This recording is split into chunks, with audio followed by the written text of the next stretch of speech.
Baik, Assalamualaikum warahmatullahi wabarakatuh. Nama saya Ahmad Firdaus bin Muhammad Abdul Razak. Bersama dengan dua orang rakan saya, Muhammad Faiz Hafizi bin Yusof dan Kamarul Iman bin Kamarul Bahrain, ingin membentangkan bagi pembentangan CTU 211 mengenai pembenahan bariatrik dalam Islam. Baik, sebelum saya membentangkan dengan lebih mendalam, kami dari kumpulan J4 CEEC 110 F1, dan mari kita meneliti tentang pembenahan bariatrik dalam Islam ini. Okey. Bagi sebelum saya menerangkan dengan lebih mendalam dan lebih jelas, apakah itu pembedahan?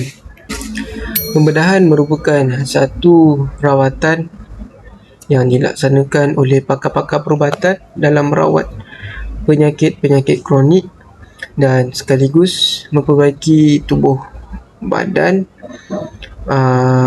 memperbaiki bahagian-bahagian yang rosak dalam tubuh badan, dan sekaligus dapat memastikan pesakit-pesakit yang menjalaninya dapat hidup seperti masyarakat-masyarakat biasa yang lain.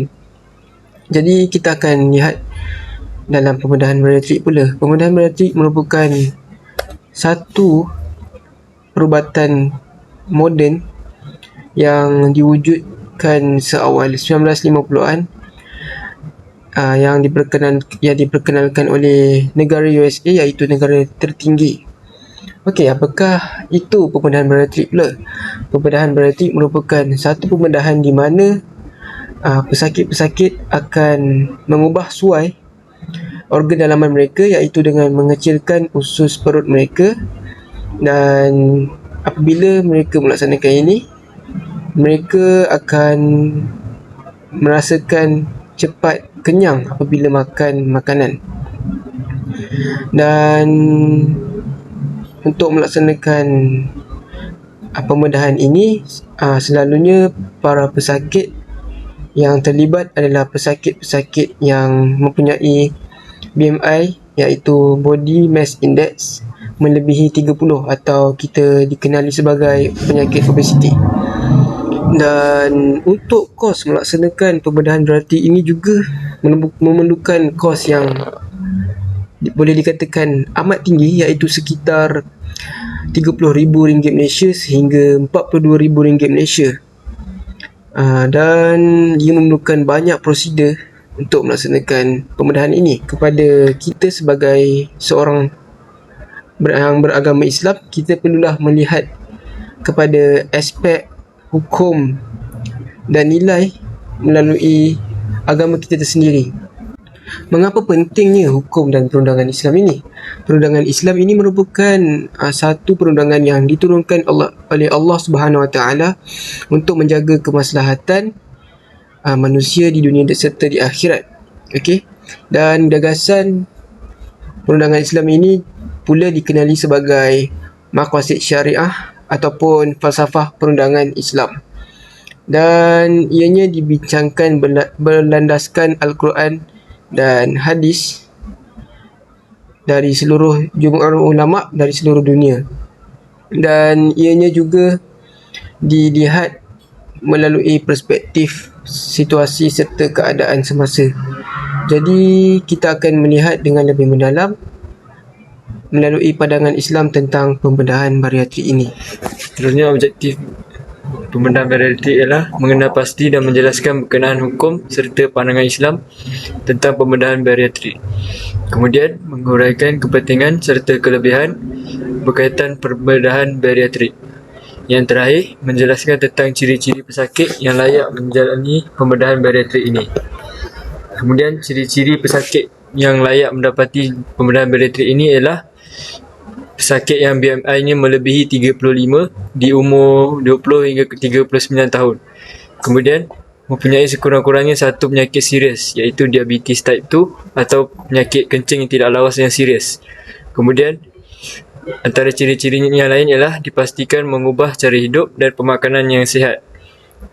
Pesakit yang gagal mengurangkan berat badan dan tidak menunjukkan usaha positif tidak dikategorikan sebagai pesakit yang layak kerana risiko kegagalan pembedahan itu amat tinggi. Seterusnya, saya akan membentangkan berkenaan hukum sekiranya seseorang itu mendapatkan pembedahan bariatrik. Jadi, first of all, hukum ini berlandaskan Al-Quran dan juga Al-Sunnah, iaitu daripada pandangan atau perspektif dalam Islam. Ianya terbahagi kepada dua, iaitu harus dan juga haram. Mengikut harus, situasi yang dibenarkan adalah diharuskan kepada pesakit yang mempunyai kadar BMI iaitu melebihi 30 atau lebih dan ke atas, ataupun kepada mereka yang mempunyai penyakit yang kritikal yang boleh membawa kepada kemudaratan. Misalnya, seseorang itu yang mempunyai serangan sakit jantung, kencing manis ataupun kerosakan buah pinggang.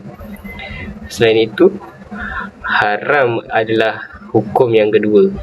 Situasi yang menjadikan ia haram ialah jika seseorang itu mempunyai niat ataupun niat yang hanya untuk memperolehi tubuh badan yang ideal atau memiliki bentuk fizikal yang menawan.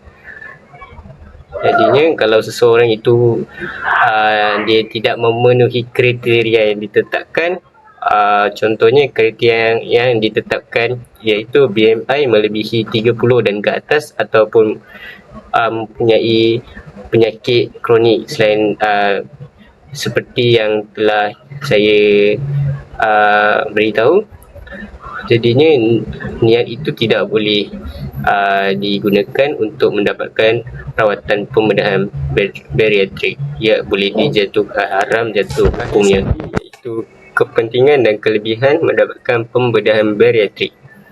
Jika seseorang itu mendapatkan pembedahan bariatrik, beliau dapat mengurangkan berat badan dalam masa yang singkat. Maksudnya, kalau seseorang itu mendapatkan rawatan pembedahan bariatrik, berat badan dapat dikurangkan secara drastik dalam tempoh masa yang lebih cepatlah kalau nak dibandingkan dengan langkah-langkah yang lain, misalnya diet ataupun senaman aerobik. Selain itu, ia turut mempengaruhi kesihatan mental seseorang. Maksudnya, kalau seseorang itu mempunyai berat badan yang diingini, kesihatan mental dia pun terjaga. Dia happy dan dia tidak akan rasa teruk terhadap tahap kesihatannya. Selain itu, meningkatkan kadar pengawalan biokimia seseorang penyakit diabetes. Dan akhir sekali, meningkatkan kualiti hidup.